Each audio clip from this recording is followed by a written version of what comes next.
E no próximo capítulo de Terra Nostra, prepare-se, porque as emoções vão explodir. Rosana está radiante. Finalmente conseguiu dar ao pai o tão sonhado filho homem.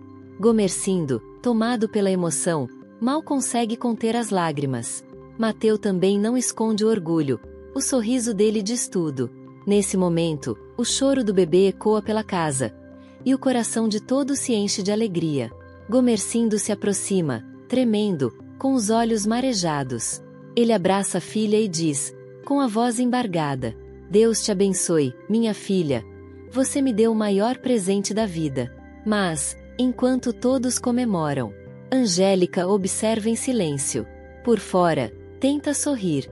Por dentro, o coração dela está apertado. Ela está feliz pela irmã, mas triste por si mesma. Não sabe qual será o destino do seu próprio filho. E do outro lado, Juliana, mesmo tentando seguir em frente, mostra que ainda não esqueceu Mateu. Ela fala sobre o nome dele, com um brilho melancólico nos olhos. Agora, voltando à casa de Rosana, ela segura o bebê com ternura e exclama: Nasceu, Mateu! Nasceu o nosso menino! Mateu, encantado, responde: o nosso brasileirinho, o nosso orgulho. Gomercindo chora, emocionado, escondendo o rosto nas mãos. Entre soluços, agradece a Deus por aquele neto tão esperado. No dia seguinte, a casa desperta em festa. Todos juntos, tomando café cedo, cheios de alegria. Maria comenta: graças a Deus, Rosana tem leite.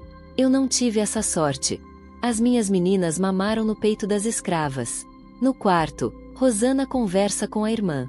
Já imaginou, Angélica? Esta casa cheia de netos. Crianças correndo por todo lado. Nosso pai seria o homem mais feliz do mundo. Angélica, com um olhar distante, murmura: não sei, minha irmã, se eu tiver uma menina, ela vai ser esquecida nesta casa.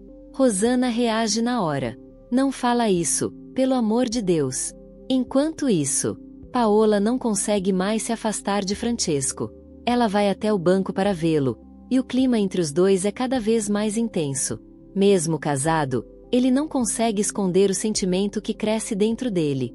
E Marco Antônio percebe tudo, vê o olhar do pai, e o jeito de Paola.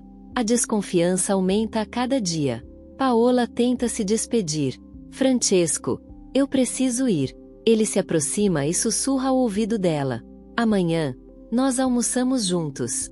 Ela sorri de leve: tudo bem, eu vou te esperar. Quando ela sai, Francesco fica parado, com aquele olhar bobo de quem se deixou levar pelo coração. Juliana parece feliz. Está com o filho nos braços. Mas, no fundo, sente que falta um pedaço dela. Ela olha para a criança, depois para Mariana, e diz baixinho: ah, Mariana, eu queria tanto que o Mateu visse nosso filho, que o conhecesse. Mariana se aproxima, assustada. Dona Juliana, não diga uma coisa dessas, nem de brincadeira. A senhora esqueceu o que o senhor Marco Antônio e o senhor Francesco fizeram por você? Juliana baixa os olhos. Eu sei, mas queria ver a reação dele. Mariana suspira, indignada. Reação dele? E a do senhor Francesco, já pensou? Juliana se cala. O rosto dela muda na hora. Mariana continua firme. A senhora tem um marido, um sogro, uma nova vida. O Mateu já não faz mais parte dela. Juliana força um sorriso. Eu já o esqueci. Mas o olhar dela diz o contrário. Enquanto isso, na casa de Paola, o clima é outro. Anacleto e a esposa estão com ela, e a conversa esquenta. Paola, irritada, diz: aquele desgraçado do Augusto, graças a Deus, nunca mais apareceu por aqui. A mãe tenta acalmá-la. Mas, minha filha, você não fica triste por isso? Paola rebate na hora. Triste? Não, mãe. Eu acordei pra vida. Anacleto entra no meio. E o pai dele, aquele vagabundo, ainda não morreu, não? A esposa dele o repreende. Que isso, homem? Falar assim é pecado. Paola cruza os braços e responde firme: meu pai, se não fosse ele, você não teria seus cafezais. Mas Anacleto rebate com raiva: E se não fosse ele e o filho dele, sua vida não estaria destruída. Paola. O clima fica tenso. Ninguém diz mais nada. Na casa de Francesco, o ambiente também pesa. Juliana, Marco Antônio e Francesco estão sentados na sala. Marco lê o jornal, preocupado com a crise do café. Francesco comenta: esse povo planta demais e depois reclama que o preço cai. Sem pensar, Juliana se intromete. Lá na fazenda, o Gomercindo e o Mateu estavam dizendo a mesma coisa. O silêncio é imediato. Marco Antônio para de ler e encara a esposa com raiva. Juliana percebe. Falou demais. Francesco tenta amenizar. Pode continuar, minha filha. Mas ela se levanta apressada. Não, não. Tá tudo bem, eu vou ver o bebê. Marco insiste. Pode dizer, Juliana. Ela já está na escada. Prefiro não falar mais nada. Marco olha para o pai, irritado.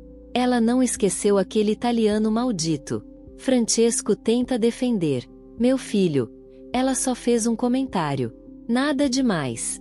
Mas Marco não se convence. E, de repente, muda o rumo da conversa. Já que estamos falando em sentimentos, meu pai, o que o senhor anda sentindo por Paola, hein? Francesco se espanta. Como é que é? Marco continua. Tá na cara que o senhor tá caidinho por ela. E ela por você. Francesco levanta a voz. Pare com isso. Ela é só uma amiga. Marco provoca. Uma amiga? Tá bom. Uma amiga que o faz derreter só de olhar. Francesco perde a paciência. Chega! Vai ver sua mulher, vai ver seu filho. E para de falar bobagem. Enquanto isso, na casa de Gomercindo, o padre chega para visitar. Maria e Angélica o recebem. E Mateu também está lá. O padre sorri. Estou muito feliz por vocês. Rosana deve estar radiante. E o Gomercindo, então, nem se fala. Angélica responde, forçando um sorriso. É. Agora meu pai está feliz, não é? Afinal, o neto é homem, como ele sempre quis. O padre estranha. Isso te incomoda, Angélica? Ela nega, disfarçando. Não, de jeito nenhum. Eu tô feliz pela minha irmã. Mas o clima fica pesado. No canto da sala, Augusto está cabisbaixo, abatido. Gomercindo se aproxima e pergunta: tudo bem, Augusto? Ele levanta o olhar, com lágrimas nos olhos. Fui visitar meu pai na clínica. E descobri que ele morreu. Silêncio. Todos ficam chocados. Gomercindo fica sem palavras. Olha para Augusto, com o coração apertado, e diz baixinho: meu filho, eu nem sei o que te dizer. Eu sinto muito por tudo isso. O que eu posso fazer para te ajudar? Augusto balança a cabeça, tentando se controlar. Nada, meu sogro. Não há nada que o senhor possa fazer. Eu preciso cuidar de algumas coisas. Resolver tudo isso. A voz dele falha. Quando cheguei lá, eles estavam só me esperando, para poder sepultar o corpo do meu pai. Eu mal tive tempo de respirar. E agora preciso correr atrás do funeral.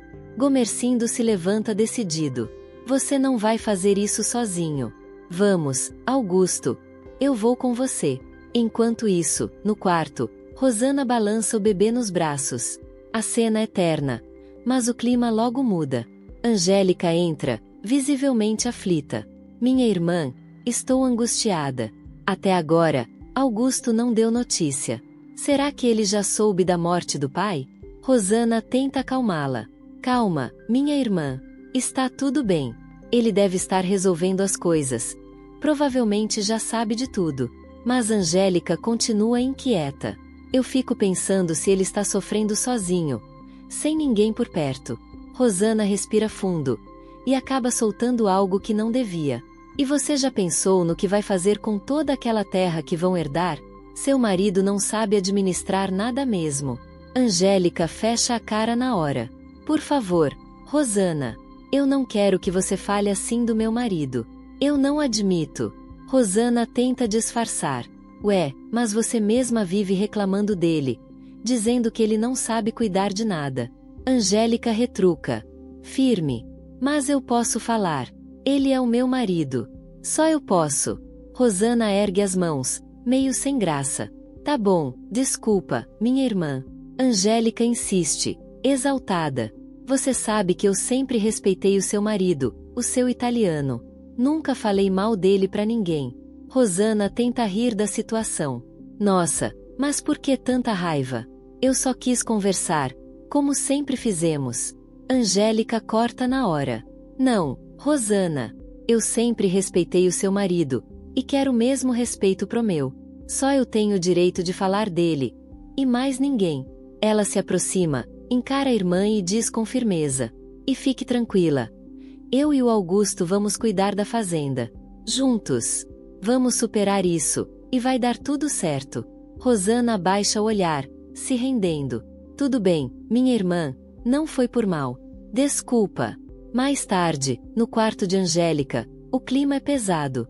Um silêncio denso toma conta do ar. A porta se abre devagar. Augusto entra, de cabeça baixa, olhos vermelhos. Parece que o mundo dele desabou. Ele caminha devagar, sem forças. Angélica se aproxima, preocupada. Meu amor, como você está? Ele responde, com a voz embargada. Não precisa me dizer nada. Eu já sei. Eu já enterrei meu pai. Ele respira fundo, tentando conter o choro.